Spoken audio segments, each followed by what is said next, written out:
What's up, guys? Thank you guys for tuning in to another episode of According to Kaz and Queen. I am Kaz. And I'm Queen. And this is episode number 4. So we really want to thank you guys for the continued support. The downloads are going up. The views are coming in. We're getting a lot of comments on the YouTube page, getting some people downloading us on Spotify and Apple Music. So these are our humble beginnings, and we appreciate you guys for the support so far. We're going to keep this thing going and keep the conversation going. Of course, as always, make sure that you subscribe to the YouTube channel, and you'll see it on your screen right now. And make sure that you check us out. We are on all streaming platforms. We are on Spotify, we're on Apple Music, we're on Amazon Music, and we are on Google Podcasts as well. So if you go to our page on Facebook, there's a Linktree link there that'll get you to all of the platforms. So if you don't want to see our bright, shiny faces, you can check out the audio of these conversations on your streaming services as well. So appreciate you for doing that. So we're gonna get right into it. We are coming on the heels of a holiday weekend, officially the what we would call 15 days after Juneteenth. So happy 15 days after Juneteenth to those who celebrated the holiday weekend. So let's talk about that real quick before we get into some of the activities that took place over the weekend. So I think you and I were having a conversation about, the people, talking about black folks celebrating the 4th of July, celebrating July the 4th and cooking out and whatnot. And, you kind of intimated that, this was going to be a conversation that was going to be continuing on for a long time. Doesn't look like we're anywhere close to the end of it. But, your thoughts on, 15 days after Juneteenth, of course, your thoughts on those people who every year, have something to say or admonishing black folk for celebrating the 4th of July. I just, I don't particularly like when we comfort each other publicly. That's something I just don't get into. But I do understand that we're going to have pundits out there doing this forever. Yeah. But I just feel like, everybody has the right or should have the right to choose what they want to celebrate and what they don't want to celebrate, even if it's not, something that you agree with, Right. Right. We celebrate Juneteenth, but growing up, our families got together and celebrated July 4th. They don't just wash away because you have become more aware and woke. That doesn't just wash away years of tradition.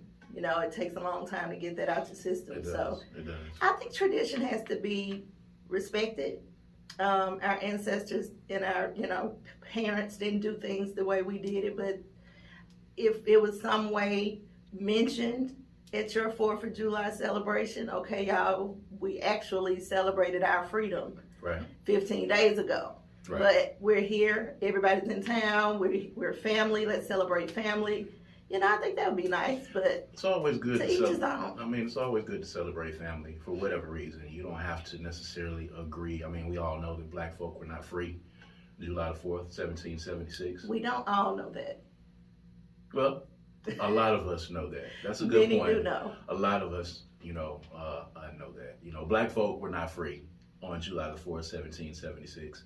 We were not free when the Declaration of Independence was signed, when, they declared, the founding white fathers of this country declared that all men are created equal. We weren't free. Truth be At that told, we point. still not free.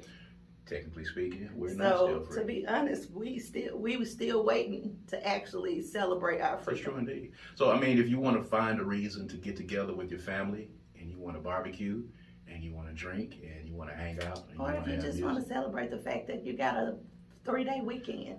that's celebrate. really it for those people that are off work. That's all they're I doing. think you got Everybody off at the same time. So let's get together and do what we do. Black people like to be together. We like to celebrate together. We like to kick it. celebrate. You like We to are celebrate. a celebratory race of people. That's it. So we only need a reason to fry that grill up.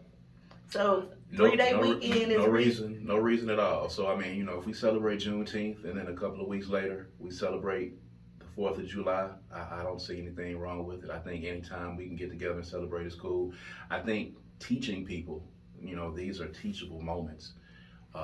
You know, if you want to bring up the fact that black people weren't free on the 4th of July, if you want to talk about black folks celebrating St. Patrick's Day, or, you know, coming out to some of these other functions and not coming to the Juneteenth functions, that's a good conversation to have. And the more people are getting educated, I think more people got educated about Juneteenth this year than I have ever seen. The number of Juneteenth events that I have seen, you know, has been exponential, at least in our city, but across the nation. People are really getting into it, and now that it's recognized as a federal holiday, I think that's a good discussion to have. But at the same time, it's not going to happen overnight, like you said. You know, we have years of celebrating the 4th of July. We have years of us not even knowing that Juneteenth existed, a lot of us. So if you get a free day and you're off work, celebrate that day. So 2 things. Yeah. If it's going to be for educational purposes, which is very good, you know, I'm glad you said that and it's necessary.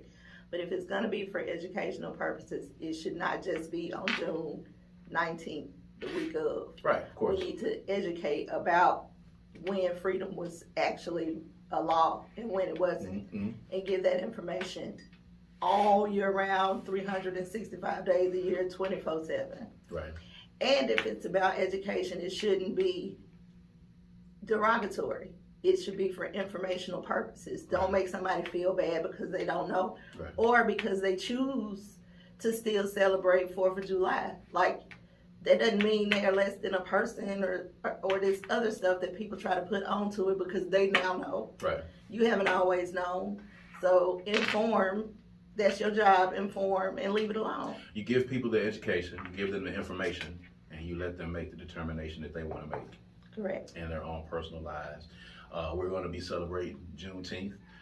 We're not necessarily going to be rah-rah about the 4th of July, but we're definitely going to take the time to grill. And we're going to take the time to drink and have some adult beverages and enjoy family and celebrate, you know, living on that particular day. Every day you wake up is a celebratory moment. Anyway. And you know, you don't have to acknowledge the 4th of July. You don't have to walk around with a flag draped over your shoulders. You don't have to do any of that. And I think for those of us who, you know, are preferring to celebrate Juneteenth, I think, you know, that's kind of the line that we have drawn on that. So, you know, whether you celebrated Juneteenth or happy 15 days after Juneteenth, you know, celebrate with your family and use it as a moment to kind of hang out and chill and enjoy the summertime. And one of the biggest events of the summer that always happens on this particular weekend is Essence Fest. So, of course, you and I got a chance to take in Essence Fest via Hulu for free. Shout out to Hulu. Shout out to Hulu and for free. for coming up with that bright idea. That was a really good idea. It was phenomenal. We got to enjoy the performances without having to be in the midst of Essence Fest. I want to get to, you know, some of the performances because, you know, we talked about that. We got a chance to see some of the performances. We always get a kick out of that. But I saw something on social media today where somebody was saying that for us, for black folk, that in a sense, Essence Fest has become the new Freaknik. So I wanted to get your thoughts on that. Did you ever go to Freaknik? Yeah. So I attended Freaknik in 94, 95, and 96. And I remember Freaknik, and I was there in the midst of Freaknik. Essence Fest is not a Freaknik. I know Freaknik. Yeah. I know Freaknik. I was one with Freaknik. I know. What must that person I or know those people have been experiencing to even make those connections? The post was, you know, those of us that went to Freaknik, you know, we've all graduated, got our masters and our doctorates, and we got families and this, and this. And each year, you know, we get together and do similar things in Essence Fest, just from a more mature standpoint. You know, the people that are enjoying Essence Fest now are the people who were at Freaknik in the early to mid 90s, which technically, yeah, but no, because, you know, there's a wide range of ages. It's not just those folks. It is true. You were at Freaknik, you know, you were there. You were living in Atlanta by that time. So by the time I got to living in Atlanta, I didn't participate in Freaknik. In fact, I did everything I had to do that Friday, so I never come back out the house. You didn't want to participate? The city was ridiculous. It's different when you're living in Atlanta, I guess. I mean, for me, driving over to Atlanta and being a part of it, it was some wild times. It was some really wild times. And I remember vividly images that still pop into my head from Freaknik and riding through Freaknik. And I don't think I get that same feeling at Essence. It's not the same thing. They're two different things. I think it's they two are different two different feels. things, but I can see if they are just saying, it gives them the same feel of people from all over coming to watch a show and kick it and party. Then Yeah, I guess so. I mean the utter debauchery, the raunch of Freaknik. It's what you went for. Yeah. I went for the debauchery, the decadence, the raunch, the ratchetness. That's what you go to Freaknik for. You go to Freaknik because you were expecting an experience that you probably were not expecting. You were expecting something to happen at Freaknik that you were not prepared for. My experience was not as wonderful as yours. It was amazing. Yeah, Mine was amazing. It was I a loved little it. much for me. It was too much? Yeah. It was not enough for me. I needed more. I needed more of what was happening at Freaknik. I needed more of that. But I was younger then, so now of course Freaknik would actually be too much over the top when I think about it. But I do know that the debauchery and raunch that you want, because everyone can use a little bit of raunch.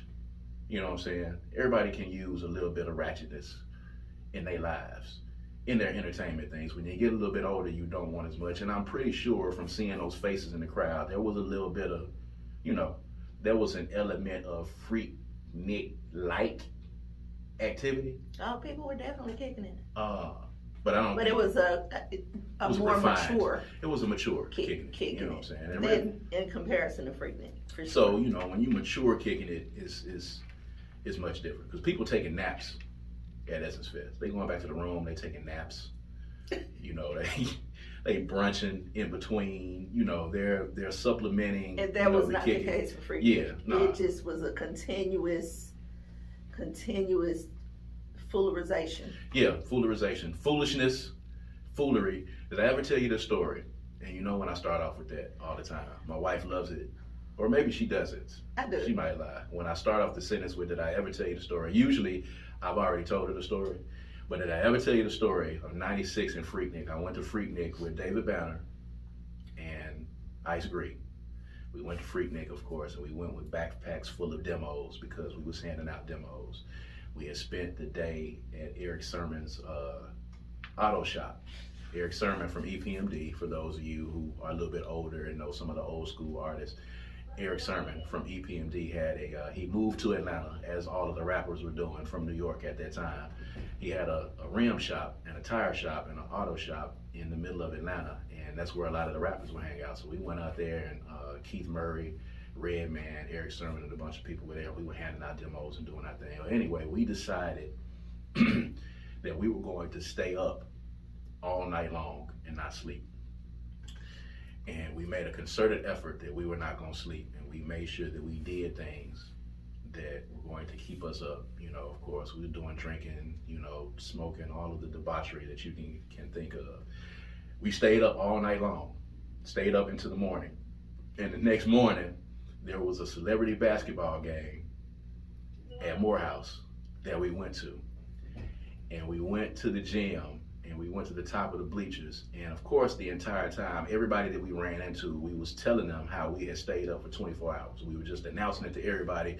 We've been up all night long. It's Freaknik, baby. No sleep. We not sleeping. No sleep. Nobody can hang with us. We are the greatest partiers in the world. We went to that basketball game, baby, and we got up to the top of those bleachers. I don't even remember the tip-off of the basketball game. All three of us went to sleep in the bleachers. We slept so hard, when we woke up at the top of the bleachers, the entire crowd turned around to us and applauded and gave us a standing ovation. That is how magnificent of a nap that we took at the top of those bleachers at that time. The only thing that I can think of is that our bodies was like, the minute that y'all sit down, y'all gonna go to sleep. I don't care where it is. So we kept moving. We were like little children. We were just walking around. We was fighting sleep all night long. We was fighting off. When you sit down and you fell asleep, come on, we got up and we was running around because we was really adamant about we gonna stay up all night. This is Freaknik. We got in that basketball game, baby. We sat in the bleachers and I don't remember anything except waking up at the end. We was sweating. We woke up, it was, spit and slob in the side of our mouth. We had laid out on the bleachers and we got up. The people looked back at us and they got up and they applauded us. That's ridiculous. Because they had to know that these fools, Freaknik got them. It got them. And, we got up, of course, and we took a bow and we laughed it off. But we slept through the whole game. And I'm talking about we slept hard through cheering. It was some rap performances at halftime, everything. We went there to see Goody Mob. It was a bunch of people that were supposed to be there that were supposed to perform at the halftime. And we went there and we missed all of that. We slept through that entire game.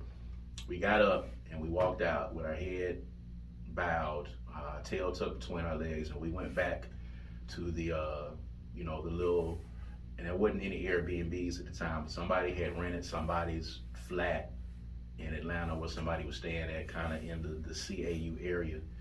And we went back there and we took a nap and we slept into the evening and got up and we commenced. That was the last time that I ever tried to stay up all night forcibly by my own choice. And it's never happened again. It was, it was an experience. And I don't think that anybody is going to Essence Fest saying to themselves, we're going to stay up all night long. There's some naps happening in New Orleans. Yeah. And it's not even just some unplanned naps. There's itineraries that people have with their groups where there is nap time. Absolutely. You got to get, that nap is important. Absolutely. You got to get that nap in.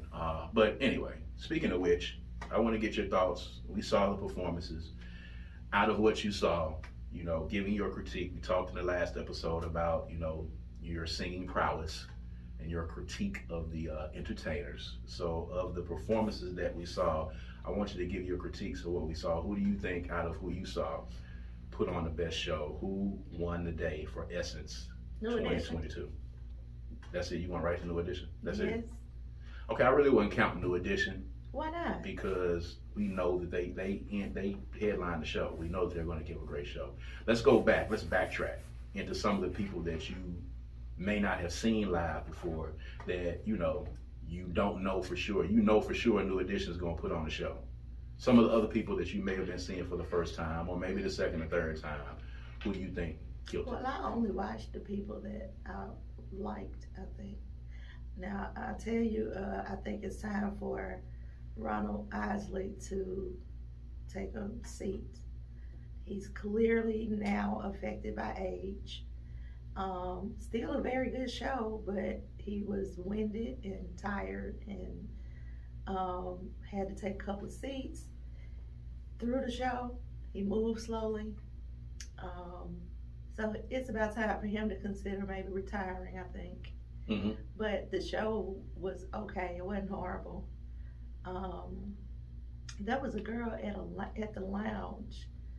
I think her name was Tressa Taylor or something like that. I'm not sure anything about it. You weren't talking about Tidra, not Tidra Moses. Yeah, her. Tidra Moses. I liked her. Okay. I liked her. Yeah. Never heard of her before. Okay. So this was my first time seeing her. And I liked her voice. I liked her energy. I liked the song. So I was impressed by her. Of course, Jasmine Sullivan did a good job. She's always really good. She looked phenomenal. Her orange coat was giving. Yo, you were watching it, and you and our guest that was watching, your bestie was watching the show. Y'all commented a lot about the orange coat. We love the orange coat. We first started off talking about the colors and how, some bright colors. It was a little more vibrant than we're used to, or what we would wear. Mm-hmm. But it didn't take away from what she was giving. She was giving it all. And she looked beautiful and sounded great. She did. Yeah, I do agree. Ronald Isley. We got to be honest with ourselves, people, and I know we love Mr. Big. but we got to be honest with ourselves. Seasons end. Hey, it's time to go on ahead. You got nothing to prove, Ronald Isley. You got nothing to prove. It took you quite a while to get down. First of all, Patty is 70 and Ronald Isley is in his 80s. Patty is like 78. She almost not 70. I think she said 73. No. I don't know. She said? Yeah, about 6-7 years ago. Okay. I'm going to look into that. I'm think she said 73. Said 78. She in her 70s. Either way, we can agree on that. I need y'all 70 and 80-year-old people. I need y'all to stop having these sets where y'all got to come down some stairs. Okay. Just already be out there. Just come out let's lift them up out of the. That's a good idea. Let's give them a platform. Let's lift them up out of the stage. Ronald Isley and Patty, y'all can come up out the stage. It's time for y'all, lifting up. We gonna lift you up, and we actually lift you up. Ronald Isley could actually sit down and come out in a chair. No, just do the whole show. And do the whole thing with a microphone in a chair. Just sit down and sing. He could do that. Patty probably couldn't do that. Patty's steps were shorter. Ronald Isley had a lot of steps. He had some high steps. There were several instances that I thought he wasn't going to make it down the steps. I thought he was just going to keel over and roll right onto the stage. He was really slow. Instances where he had to turn. And mind you, he's 80-something. So, I'm not expecting Ronald Isley to bounce around back and forth on the stage. But I'm concerned for his own health. I just don't think that's good for him to be out there doing that. It's not, because it's too many unknown variables coming down them steps. When you're putting a set together, an 83-year-old man does not need to come down steps unless he has to. If he's forced to come down steps, that's cool. I know he had to go down steps to get off the stage, but Patty and people like that should not be coming downstairs. I want them to be on flat ground. I want to lower the percentage of chances that they can fall and hurt themselves. Or expend too much energy. Expend too much energy. They need to sing. They do need to sing. So just raise them up out the floor and let them do their thing. Sit down, Ron. Maybe even give them like a hoverboard. Like Mr. Big could have just floated around on the stage and sang. Why did he lip sync the part with R. Kelly? Baffling. I don't understand why he did that. First of all, if you're going to do these songs with R. Kelly, I understand you can't not do them because they are the songs that introduced him to this new generation. Yeah, he can't not do those songs. It's almost irresponsible of him. He's not in the same situation some of these other people are that say, I'm not going to ever do that song again. Mr. B really can't not do those songs. But why did he was it a break? Was that an intended break? I think he was trying to give himself a break. Or maybe because his R. Kelly and Shantae Moore wasn't there? I don't know. We talked about Shantae Moore a lot. I don't think she was coming. She's not doing anything, but, we didn't miss her. I was a little miffed that, he actually showed R. Kelly on the screen.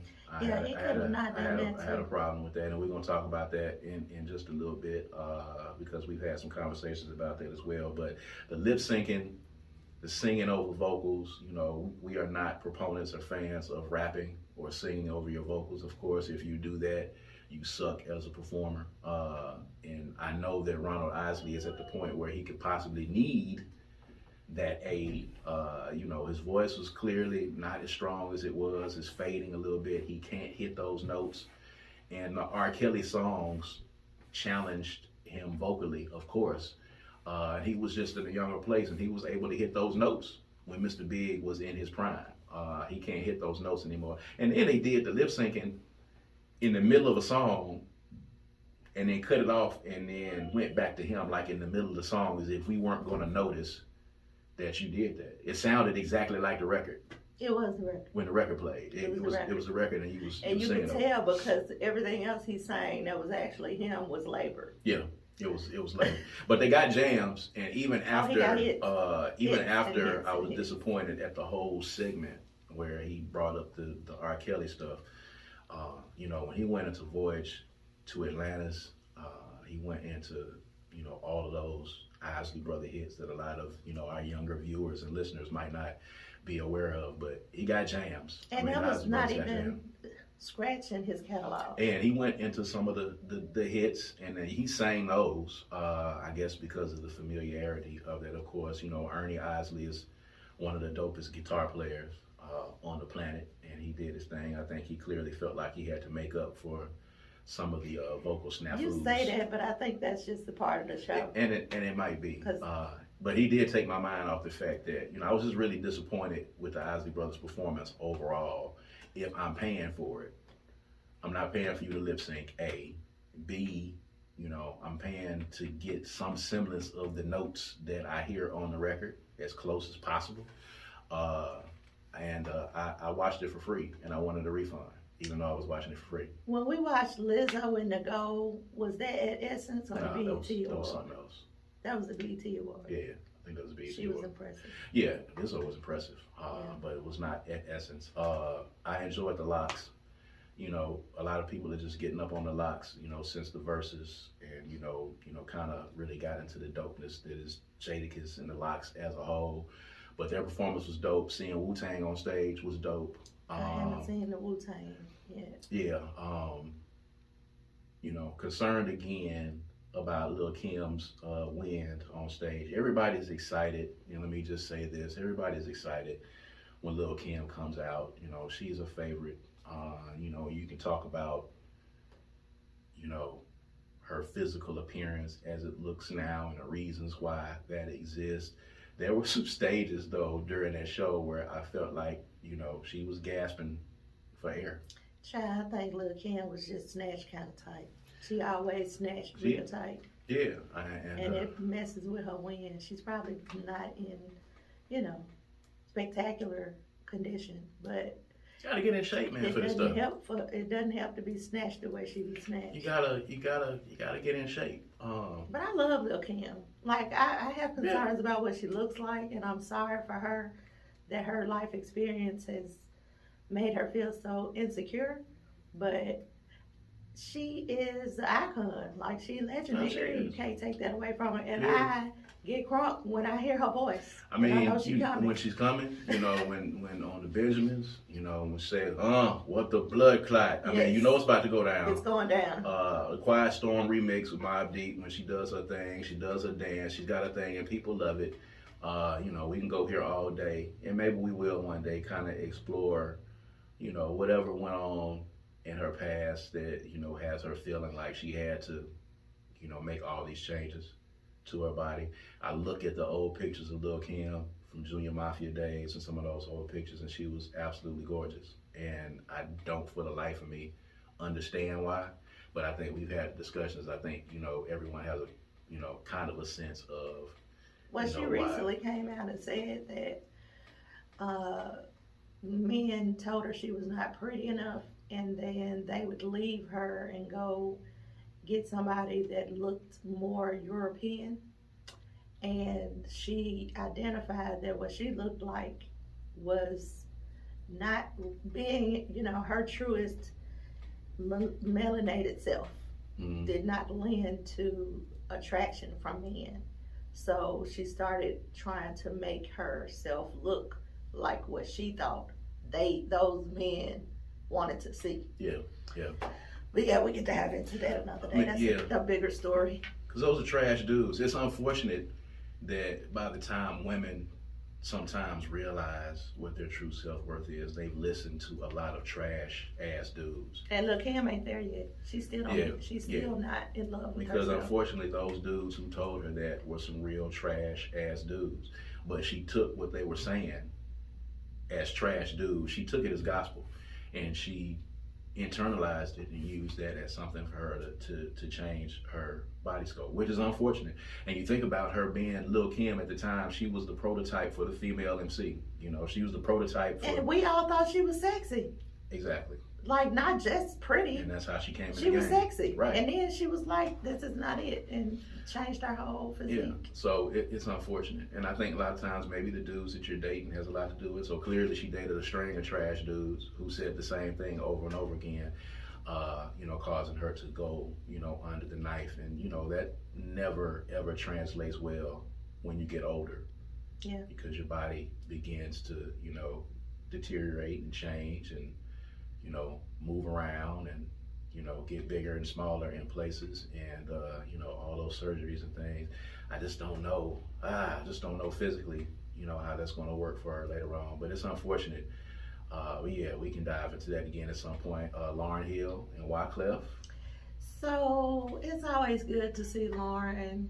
I mean, you always kind of have all the way up until she stepped foot on the stage. You kind of, is she gonna be there? Is she not gonna be there? What's gonna happen? So she builds up this level of anxiety and expectation, and then she comes out. And Lauren has not sounded the same since Miss Education of Lauryn Hill to me, not live. And so I like her and I like to hear her, but I was ready to hear some of her stuff. I was looking forward to at least a song. Like, you're not gonna give us doo-wop, nothing? Like, you're not gonna do any of that? You here. We don't get to see you often, so do something. She would not. She didn't do anything. I think that, having her out there with Wyclef, and no need for Prize to show up at all whatsoever, as usual, but, hearing them do those Fuji songs, hearing her do Killing Me Softly, it's always dope. Hearing her voice when she walked out, the crowd went wild, they went crazy. I think that was a good moment. I was a Fuji fan from like day one when they was calling themselves the Refugees, and then they shortened it to Fugees before Ooh La La came out. And the whole clique, the whole refugee camp, John Forte even came out, which was dope. And he, just coming back home from delightful to see him. Yeah, you like John Forte? Oh my gosh, he's just delightful. Take it easy. Take it easy. Take it easy.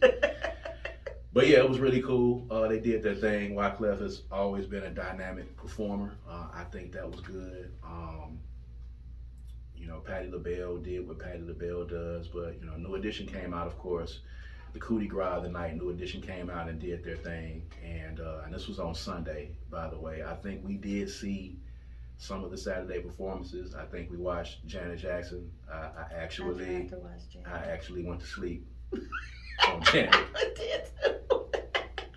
I was literally like, oh, it's Janet, and I was gone.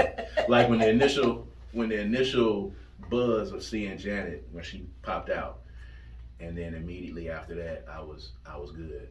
So we missed Friday night, missed a lot of Saturday. We were committed to seeing Sunday, because Sunday had a really good lineup. New Edition was coming out and doing their thing. Summer Walker was so god awful boring that we watched just because it was there, and I think we was waiting on Janet Jackson to come out. No disrespect to Summer Walker. Don't y'all get in the comments and, come for us about that. And this is just me personally. I don't know what my wife thinks it, but, a lot of these younger cats got to really step their live performance game up. Especially if you are singing songs that are in that, I'm sad and my relationship is terrible. That phase. Somehow Anthony Hamilton, when you go to his shows, you finna get ballads and medium speed songs, but you finna enjoy it. Or a Life Jennings show, that's what you finna get. You getting there when you get Summer Walker, but I need you to give me something in the live show that just doesn't have me sitting there like, I'm depressed after I done got through watching you perform. Yeah, she didn't even catch my attention. Like, I knew she was on, but she didn't hold my attention. That was it. Oh, yeah. So I don't even know if she was boring. She didn't draw me in. Yeah, and a lot of people are not drawing you in, which, I think in this day and age, I think is really important. It's unfortunate too, because that platform gives you access to all age groups, ethnicities. Like, you want to put your best foot forward. You know who put their best foot forward? Who? Pokey Bear. Pokey Bear. Pokey Bear. Pokey Bear. Pokey Bear got down there in New Orleans. Now, of course, Pokey Bear is from Baton Rouge, first of all. So when you think of Southern Soul, you think of the home of Southern Soul, which, for all intents and purposes, is Mississippi. But Pokey Bear got on that stage now, and he made use of his time, and he came to perform. I came to rock you, and you're going to get this dance, and you're going to get this Pokey Bear. And you're going to remember his name, too. You remember his name. Because he said 900,000 times at the beginning of every song, Pokey Bear. Pokey Bear was the sleeper performer of the weekend. If you did not see Pokey Bear, go and look and see if you can find it online. Pokey Bear did his thing. He did it. And they was in there. They knew the songs. The sound was trash, by the way. Let me just say, as a Hulu watcher, the whole time. Essence Fest, I'm gonna need y'all to get that sound together. Yes. Because the sound was trash. I couldn't really hear the fans. The sound was going out on the performers at times. You know, the camera angles was pretty good, but the sound was terrible. We'll give them a pass. It was the first year. It was the first year. They got to get it together. You couldn't really tell, but you can see the reactions. Like Pokey Bear had the crowd crunk in one of the super lounges. The super lounges, you know, the time I went to in Essence Fest when I was on the road with Nappy Roots, as a matter of fact, and they were performing in one of the super lounges. And the super lounges have nice crowds. Those are the people that don't want to go into the general population of everybody inside of the Superdome. So you go in the super lounge, it's a bar, everything is there, but on a smaller scale, and you get to see a lot of these, you get to see some really good artists in the super lounge. And Pokey Bear did his thing, man. I'm a Pokey Bear fan, not so much just on the music per se, but you know, Pokey Bear is having a good time. He's having fun. And I think it was a lot of people who watched that who might not have been familiar with Pokey Bear or knew who he was or even listened to Southern Soul that tuned in. And that's what you want. Doesn't Pokey Bear do blues? I think he does Southern Soul. There's a difference between those two. There is a difference, but why are you saying he does Southern Soul? Because I think that's what Pokey Bear does. I think if you ask him, I think he'll say he does Southern Soul. Slash. Because I'm going to put him in the blues category. I mean, you know, some people merge them two things together, but it is a difference, kind of. It's a line and it's thin. Because, you know, there's some people that say, you know, Kingfish, the guy that plays the guitar, you know, B.B. King. B.B. King does not do, what about B.B. King? I'm sorry. B.B. King did the blues. Yes. Okay. There are some people say that that's blues. They go to the level of authenticity. Kingfish and B.B. King and those people do the blues. Then they say people like Pokey Bear or Tucker or what Vic Allen or, you know, some of those people do. They say that that's Southern Soul because it mixes in. Who is they? Like because I'm pretty sure that if you ask blues fans, they're going to say blues. They're going to say blues. But, you know, when people get technical about it. Because these new age folks who don't want to claim that they listen to the blues, they want to call it something else, so they call it. You think that's it? Absolutely. Absolutely. We might need to talk about that at some point. I'm gonna do a little bit more, you know, research. I mean, and I'm not discounting what you're saying. I mean, Pokey Bear. Pokey Bear. You better get that man name right. It's Pokey Bear. Is being played in the hole in the walls that make him blues or Southern Soul. You do some research. Let's get back to it. That man sang the blues, baby.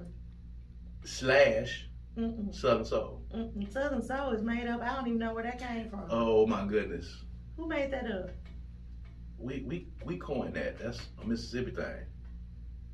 I don't know if I want to go down this line of conversation. We should come back. I'm going to look into that because we're gonna back on out of that. Because, you know what I'm saying? I don't need you saying some of these things on here because you're supposed to know.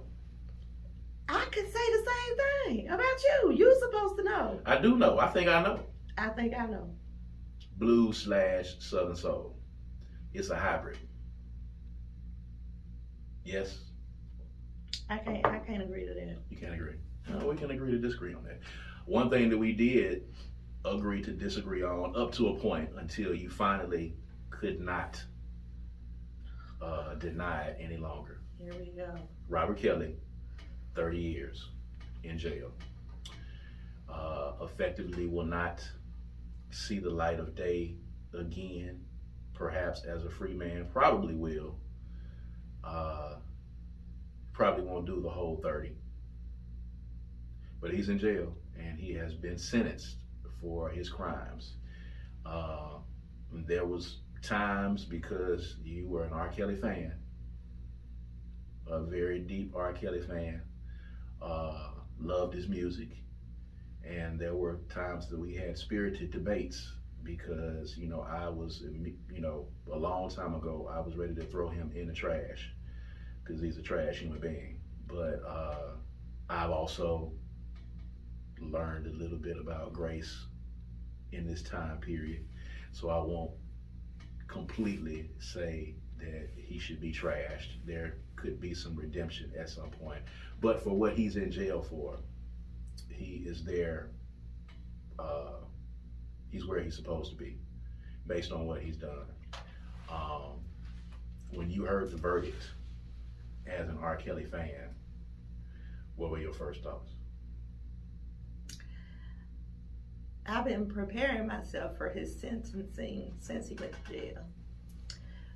But I think my first thought was, dang, like there was a sense of sadness. It's really hard to explain the emotion behind it as a fan, as a mother of a daughter, and as a young girl who dated older men. So I have a whole lot of stuff to consider. I think R. Kelly does need to be punished. I agree that being in jail is a part of that punishment. But I also think that there is something systematically wrong here.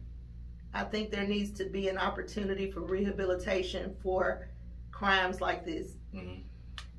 R. Kelly, though, to this day, what makes me have little to no sympathy for R. Kelly is that he still has not acknowledged his wrongness. There you go. There you go. He still has not been remorseful. There you go.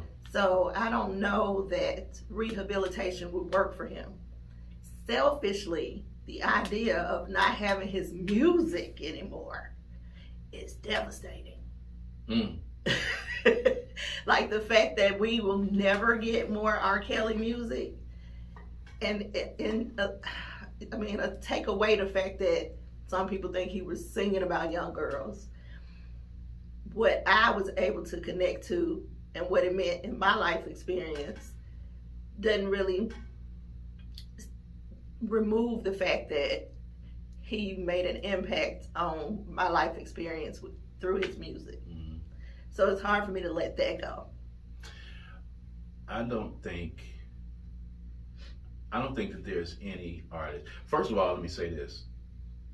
There are a lot of people out there who say that they're still going to listen to R. Kelly's music. And there's a lot of people who say that they are going to separate the man from the music and they still going to jam it. You know, and everyone out there that's watching, in the Franklin household, R. Kelly is not allowed to be played.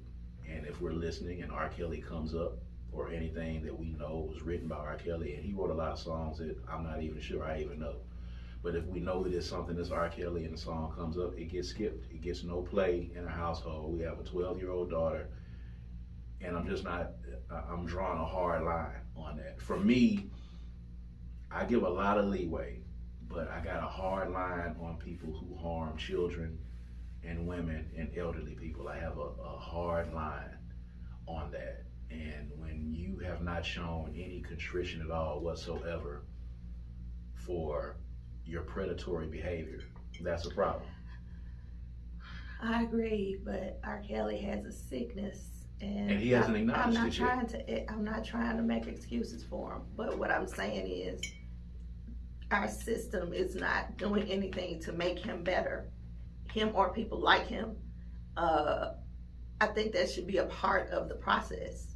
I think that should be offered, because I believe that people can heal, and I think that I just believe that if God can give us grace, we ought to be able to give other people grace. However, I don't dismiss the fact that if R. Kelly done this to my child, both of us would be in jail.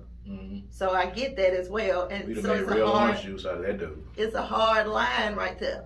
It's a very hard line, and I do recognize that I'm not one of those girls or their family members, so my position is probably not the same as theirs. And I know I have a responsibility in this community to make stands for what is right, but this thing right here is really hard, because I really do believe that it's just another black man that they even threw away. I'm going to say this, and well, let me say this. There's not an artist that exists that I like. There's not an artist that I think that exists that I cannot be done with their music. and eliminate their music from my diet, my musical diet. I think Outkast is the greatest hip hop group to ever walk the face of this planet. I think God put them here. I think that Andre 3000 is one of the top 3 MCs on the planet, although he's a terrible friend and a horrible rap partner. If Andre 3000 or Big Boy had done the things that R. Kelly has done, I would have no problem with not listening to Outkast music ever again. There's nobody that exists in my musical diet that I can't eliminate. People are like, well, you know, if you take away all the R. Kelly songs and all the songs that R. Kelly wrote or produced, we wouldn't have nothing to listen to. Of course we would. There's thousands of other songs out there. Just say that, you know, what you feel like he did was not that bad, or just say that. No, I don't think that's fair. I think that people should stop. You're doing exactly what we talked about earlier, people doing for people who still celebrate the 4th of July. People get the right, just because you don't believe how I believe, you don't have the right to tell me that what I believe is wrong. Or that I should even just be saying this. Even for a pedophile. Even for whoever and whatever. You know what I'm saying? Because I have the right to feel how I feel. Now, if I'm going to grow or feel something different at my own speed, I have the right to do that. You handle stuff how you handle it, and other people handle it how they handle it. Truth of the matter, listening to R. Kelly music is not going to make him any less guilty or more guilty. Yeah, so, I mean, he's not going to be reaping the benefits of it either, because, you know, all that money has to go to the thing. I just, you know, I'm the father of 2 daughters. My oldest and my youngest, of course, you know, are daughters. And when I think, our daughters. Yeah, and when I think about R. Kelly writing these songs, and I think about all of the songs that people like, and I saw somebody saying this, you know, on social media. Just think about the fact that all those songs that he wrote, he was thinking about a 14-year-old girl or a 13-year-old girl. Or how many songs that are written out there do you sit around and think about who they writing a song? 0, because none of them ever got on TV and had someone ask them, do you like teenage girls? And then he turned around and said, when you say teenage, how old do you mean? We haven't had anyone that did that. So no, I don't listen to songs and think about what age of the person was he thinking about when he was writing the song. But once you go on record not being able to distinguish what you feel that teenage years are, then I got to start critiquing what you write. And the fact that you married a 14-year-old Aaliyah and hid it and had sex with her. He was wrong. He handled things wrong because he is sick. He has a sexual abuse issue. He traumatized. Yes. And he was abused. And he needs help. That's why he can't admit it's wrong, because he don't know that it's wrong. So here's my thing, and I think this is my biggest thing. Everyone has an opportunity for redemption. And I think, you know, you and I have had conversations about you don't get to write someone else's redemption story. But at the very least, at no point has R. Kelly said, and I don't know if he said it in private, I don't know if he had the gumption to say it publicly, but he's never said, I've got a problem. He doesn't recognize that he does. You don't think he recognizes that what he's doing is not natural? Clearly he doesn't. Because if he did, we would have heard some remorse coming from him. You think if he did, you think he would have actually said in public in one of those interviews that I have a problem? Yes, I am willing to bet that there are people somewhere, somehow, telling him he needs to say that, and he won't, because he doesn't feel like he's done anything wrong. That's terrible. It's sad. It's very, very sad. It's also a lot to say in public. It is. I mean, you know, it's a huge thing, but it's called taking ownership. You talking to Gayle King and you say, hey, Gayle King, I like young underage girls. I got a problem. I need some help. Even though that's what you need to say, but that's a lot to say in public. If he did, it would do him a whole world of good, especially with some people who think like you think. It might make a difference to them. It would definitely make a difference to me. I don't listen to R. Kelly's music, not just because you done made a hard line, that was cute, but I don't listen to his music because I can't contribute. It felt like I was contributing or making it okay. So I stopped listening to Enabling. it for my own self. Enabling. However, if I'm in the club and the music come on, I'm not finna run out the club or tell them to turn it off. I'm gonna sit there and listen to the R. Kelly song. Of course. If you don't have any control, and I've been in instances where people have played R. Kelly songs in gatherings and in clubs. Or even if I'm at a friend's house and it come on and they jamming it, I'm not gonna ask them to turn it off. I'm not. And I'm not gonna do that. I can control what happens inside of our household. You sure can. Ain't no R. Kelly getting no play in the Franklin house. But I need you to be clear. It's not because you said R. Kelly can't be played in the house. You can dress it up however you want to dress it up. R. Kelly is not being played because I agree with you that we shouldn't be playing R. Kelly. Not because you said. Because we're presenting James it not in front. But you heard what I said. And that's that. But I am still kind of torn. Like, I feel sorry for him. My heart really feels sorry for R. Kelly. And please, people, understand that I am not talking about not feeling sorry for the victims of his abuse. R. Kelly, to me, stands like, I still have an issue with how they managed Bill Cosby as well. It just kind of feels like, to me, that any opportunity, anything that they could do to bring a black man down, like the way they managed this whole thing, R. Kelly did contribute to his own demise. I'm not saying he didn't, but throwing him in jail for 30 years without offering any type. Well, I assume he might be getting. What if they offered him and he refused it? Well, I mean, that's possible, but I'd like to know that they offered it. Because he still hadn't shown any contrition. He fought this till the end. He really does not feel like he's done anything wrong. I know. He might not have got 30 years if he'd have went in and threw himself on the mercy of the court. But that would have meant admitting that I have a problem. Which, if admitting that you have a problem, which you clearly have an innate problem, you have an attraction to young girls. You have a sexual appetite that was based upon trauma and based upon you being molested. People will understand that if you say it. It might be weird to some people, but people will understand it at the end of the day. If you have remorse and ask those families for forgiveness, they probably never would forgive you. Probably not. But just ask them for forgiveness. It would go a long way.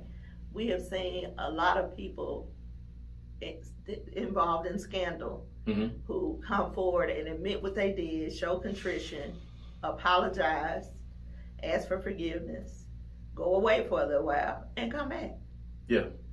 So it's very necessary that we are just as involved in your work through or processing this information as we are with all these allegations. We need to be a part of that as well. R. Kelly hadn't shown us any of that. Now that right there makes me feel like, okay, R. Kelly, and he didn't. We can't really. There were several instances when you go back to Aaliyah, you go back to the original sex tape that people were looking at back in the late 90s. You had several instances, R. Kelly, where you could have straightened yourself up. You got off for a lot. Okay, you got off for the Aaliyah thing. You got off for the sex tape. It was a lot of time. They did. That's true. That's true. In none of those instances did you say to yourself, "Woo, that was a close one. I ain't gonna do this no more. I probably got to stop doing this." And if you got to the point where you was like, "Woo, that was a close one. I got to stop doing this," and you still physically could not stop, then I got a problem. And secretly, Tiger Woods went to the sex therapy place in Hattiesburg because I got an issue. I got to fix this. Okay, I got to get it worked out. Yes. You could dip off and go to the place in Hattiesburg, which I hear is supposed to be one of the best places in the nation, by the way, incidentally. Kudos to Mississippi on that. But go somewhere in secret and in private and get this worked on. People do it all the time with alcoholism, drug abuse, crack, all these other things. You had, habitually, as Charlie Murphy would say, you habitual line stepper. Continuously, you've had the opportunity to get yourself together, and you didn't get it together until you were forced to get it together. And now you at a point where you finna spend 30, at least close to 30, behind bars. Now you're saying you're on suicide watch. Now you're saying that the court wasn't fair. There's a lot of other things. You have the money right now and the lawyers to try to get you out because you are a high profile case. But you know, at the end of the day, it's a tragedy. Even the Bill, you know, we talked about the Bill Cosby thing too. I just think, you know, There's one thing, I think this is what sums it up for me, and the reason why, even having the grace that I feel R. Kelly is warranted, even the thing that makes me so devastated and not unable to continue to be a fan of his is you get a pass when you make a mistake. People are willing to forgive you and let you, give you some more room. R. Kelly was habitual. He was a predator. He was a predator. It was regular behavior for him. That's what makes it problematic for me. Like, not aside from the fact that he's not remorseful. Right. This wasn't a oops. This was a very contrived, like he had staff who were assigned to keep it secret. You know, like, so maybe he didn't, now that I'm thinking it through, maybe he didn't, like, just, it's just kind of sad. It is. It's really sad. He had a lot of enablers around him, and, you know, people have made posts about, you know, the parents need to be locked up, you know, sure. I'm not discrediting that. How? Why? I mean, you know, of course, when people like somebody like they like R. Kelly, they're going to do the whole whataboutism. So, you know, it's a whole lot of whataboutism. What about the parents? What about the people? The parents took them over there to him and made their daughters go over there to him and, you know, took his money to become star. All of that is true. But at the end of the day, R. Kelly was a singular man who was responsible for his own actions. If those parents are bringing those daughters over there, just because they brought their daughters over there, that does not mean that they were giving R. Kelly license to do what he did to them. They were bringing their daughters over there because they felt like R. Kelly was going to be able to make them a star. You have the parents who, you know, tried for years to get their daughter from under, you know, his care. You know, if you want to make a case of them being complicit, that's cool. If you want to make a case of the enablers that were around him that allowed this behavior, that's cool too. But at the end of the day, R. Kelly was a grown man who knew what he was doing, did it of his own free will and volition, had several opportunities to correct himself, had several near misses with the law where he could have corrected himself, and he didn't, and still has not shown contrition for what he's done, and is now in jail for 30 years now. And that's really it on that. And we will wrap on that point, you know, and of course, we thank y'all for joining us. Make sure that you continue to subscribe to the channel. Make sure that you continue to download the podcast and listen to these conversations. If you're watching on YouTube, go under, leave some comments, man. If you got something that you think you'd like to hear us talk about, let us know, because this is a free-flowing conversation, man. Conversations that happen between a husband and wife in our home that we bring to you guys, you know, for you guys to kind of make your own determinations on. So, you know, make sure you do that. Make sure you're following us on social media. That's at Sippy Earth Queen on Instagram, at Mr. Franklin 601 for me on Instagram. Make sure you follow According to Kaz Queen on Facebook. Make sure you follow the Cooney Collective. Make sure you follow Queen Franklin's Closet. 601. Queen Franklin's Closet 601 on Facebook and on Instagram as well. And of course, if you keep watching this channel, you know, you're going to be seeing all kinds of goodies that come from Queen Franklin's Closet and a lot of the things that are happening over in Queen Franklin's Closet as well. So, at any rate, that's our show for today. I am Kaz. And I'm Queen. And this is According to Kaz and Queen. Peace and power.